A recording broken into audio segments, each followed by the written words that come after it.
Next question is from Mike. What are good mobility practices for tight hamstrings for someone who drives for a living? Now, isn't tight hamstrings way less common than people think, and it's more often than not weak hamstrings that are making people think that they're tight hamstrings? Well, okay, so you have to ask yourself. Say that about hip flexors too. But you have to ask yourself, what makes a muscle tight? Is it the muscle or is it the central nervous system, right? So we tend to think of a tight muscle and we compare it to like a piece of rubber. And we think, oh, if a piece of rubber is cold or it's not malleable, or if it's not malleable, then it doesn't stretch very. It doesn't work that way. Your muscles are always warm. They're always alive, right? So they got blood flow. They're connected. So unless it's got removed from your body or you have a blood clot or something terrible, the muscle's there and it's just as malleable in that sense as other muscles. The difference is your central nervous system keeps it within a particular range of motion. Why does it do that? Protection. Yes, it does so because it doesn't feel strong or stable outside of that range of motion. So this is why sometimes bodybuilders get really tight. Bodybuilders can get really tight when they train in short ranges of motion because they build a lot of strength in those short ranges of motion, and then the body doesn't feel comfortable moving outside of that. So the person moves and does things very tightly because all the strength is in that particular range of motion, and outside of that, now you lose a lot of strength. And that's just how strength works. If I build strength, if I do a half press, I get some carryover outside of that, but the further away I move from that range of motion, the less of the strength that I gain gets crossed over. So my body just keeps it tight to keep me stable. So your hamstrings are tight because they're weak. They're weak. They don't feel strong. So does this mean you go work your hamstrings? Yes, but also it's not just work your hamstrings. Also work them and work on good full ranges of motion and work on improving that range of motion. Yeah. Yes. So that's the key. And I've actually was running through this with one of the athletes I've been working with because it's just, my hamstrings and they're so tight. And one of the trainers was trying to just, apply the old static stretching and just thinking it's like, we need to get them loose. And I'm like, no. This is like an instability we're dealing with here. This is a lack of strength.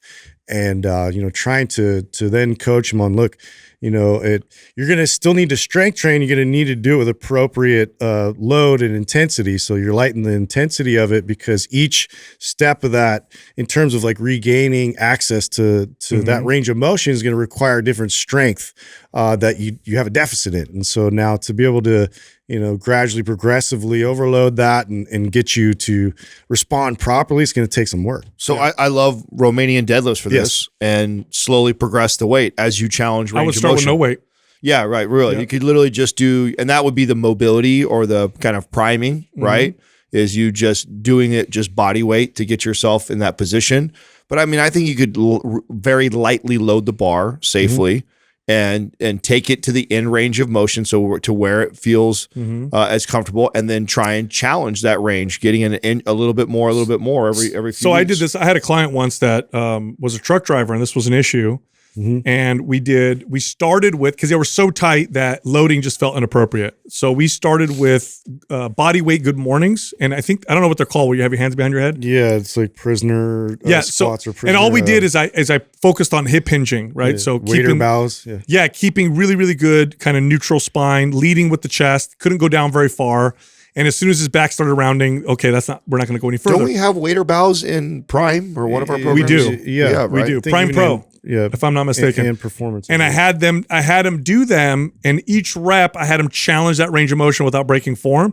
And we would actually add a good 4 inches, 5 inches of range of motion within the workout. Then as he started getting stronger and it got easier and easier, then we would do a little bit of load. Yeah. But what you're trying to do is you're trying to build strength and tell your CNS, it's okay, it's safe. We can move into these new ranges of motions. Static stretching will increase range of motion, but it does nothing to increase strength. Or I should say very little to increase strength, so little to nothing. So if you just tell your CNS, relax, and you do this by holding a long static stretch, you actually can put yourself in a bad position because your body's tight for a reason. And if you get it to move outside of that, and then you go do something that requires any type of strength at all, you see risk of injury go up. And this is why there was that Paramount study, and I don't remember when it was done. I want to say the late 90s, early 2000s, where they found that static stretching before athletics increased injury. That's exactly why.